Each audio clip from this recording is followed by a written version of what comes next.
Grimm's Fairy Tales. The 12 Dancing Princesses. There was a king who had 12 beautiful daughters. They slept in 12 beds all in one room, and when they went to bed, the doors were shut and locked up.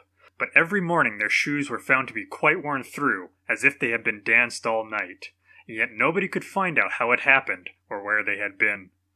Then the king made it known to all the land, that if any person could discover the secret and find out where it was that the princesses danced in the night, he should have one he liked best for his wife, and should be king after his death. But whoever tried and did not succeed, after 3 days and nights, should be put to death. A king's son soon came. He was well entertained, and in the evening was taken to the chamber next to the one where the princesses lay in their 12 beds. There he was to sit and watch where they went to dance, and in order that nothing might pass without his hearing it, the door of his chamber was left open. But the king's son soon fell asleep, and when he awoke in the morning and he found the princesses had all been dancing, for the soles of their shoes were full of holes. The same thing happened the second and third night, so the king ordered his head to be cut off. After him came several others, but they had all the same luck, and all lost their lives in the same manner. Now it chanced that an old soldier, who had been wounded in battle and could fight no longer, passed through the country where his king reigned, and as he was traveling through a wood, he met an old woman, who asked him where he was going. "I hardly know where I am going, or what I had better do," said the soldier, "but I think I should like very well to find out where it is the princesses dance, and then in time I might be king."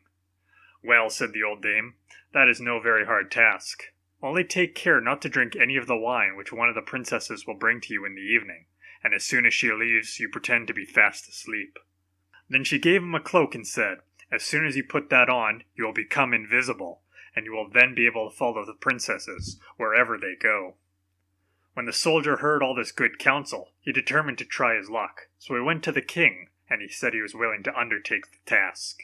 He was well received as the others had been, and the king ordered fine royal robes to be given him, and when the evening came he was led to the outer chamber. Just as he was going to lie down, the eldest of the princesses brought him a cup of wine, but the soldier threw it all away secretly, taking care not to drink a drop. Then he laid himself down on his bed, and in a little while began to snore very loud, as if he was fast asleep. When the 12 princesses heard this, they laughed heartily, as the eldest said, "This fellow too might have done a wiser thing than lose his life in this way." Then they rose up, opened their drawers and boxes, and took out all their fine clothes, and dressed themselves at the glass, skipped about as if they were eager to begin dancing. But the youngest said, "I don't know how it is. While you are so happy, I feel very uneasy. I am sure some mischance will befall us." "You simpleton," said the eldest, "you're always afraid. Have you forgotten how many kings' sons we have already watched in vain? And as for the soldier, even if I had not given him his sleeping draught, he wouldn't have slept soundly enough." When they were all ready, they went and looked at the soldier, but he snored on, and did not stir hand nor foot. So they thought they were quite safe, and the eldest went up to her own bed and clapped her hands, and the bed sank into the floor, and a trap door flew open. The soldier saw them going down through the trap door one after another, the eldest leading the way, and thinking he had no time to lose, he jumped up, put on the cloak which the old woman had given him, and followed them.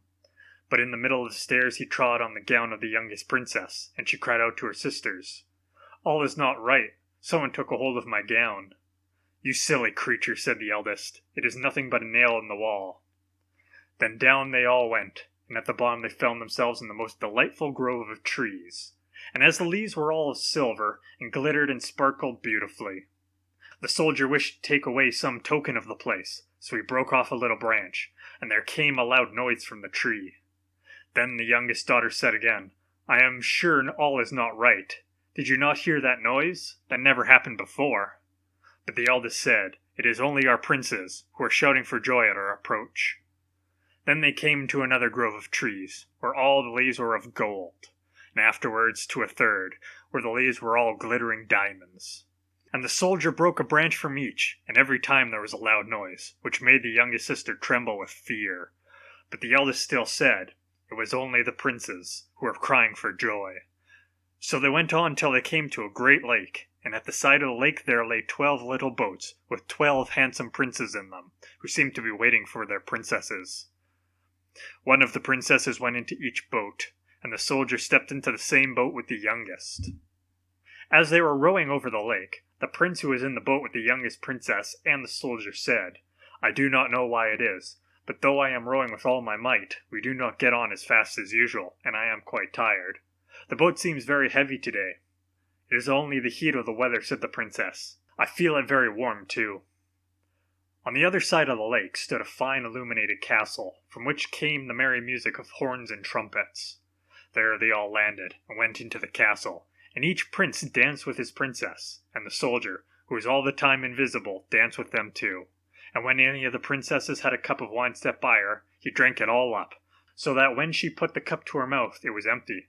At this too the youngest sister was terribly frightened, but the eldest always silenced her.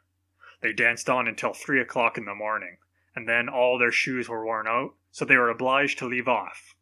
The princes rowed them back again over the lake, but this time the soldier placed himself in the boat with the eldest princess, and on the opposite shore they took leave of each other, the princesses promising to come again with the next night.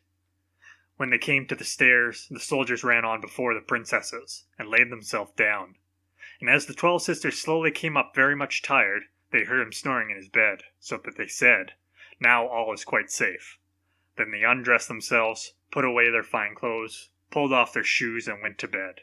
In the morning the soldier said nothing about what happened, but determined to see more of the strange adventure, and went again the second and third night, and everything happened just as before. The princesses danced each time till their shoes were worn to pieces, and then returned home. However, on the third night the soldier carried away one of the golden cups as a token of where he had been. As soon as time came to declare the secret, he was taken before the king with the 3 branches and the golden cup, and the 12 princesses stood listening behind the door to hear what he would say. And when the king asked him, "Where do my 12 daughters dance at night?" he answered, "With 12 princes in a castle underground." And then he told the king all that had happened, and showed him the 3 branches and the golden cup which he had brought with him. Then the king called for the princesses, and asked them whether what the soldier said was true, and when they saw that they were discovered, and that it was no use to deny what had happened, they confessed it all. And the king asked the soldier of which of them he would choose for his wife, and he answered, "I am not very young, so I will have the eldest." And they were married, and that very day the soldier was chosen to be the king's heir. The end.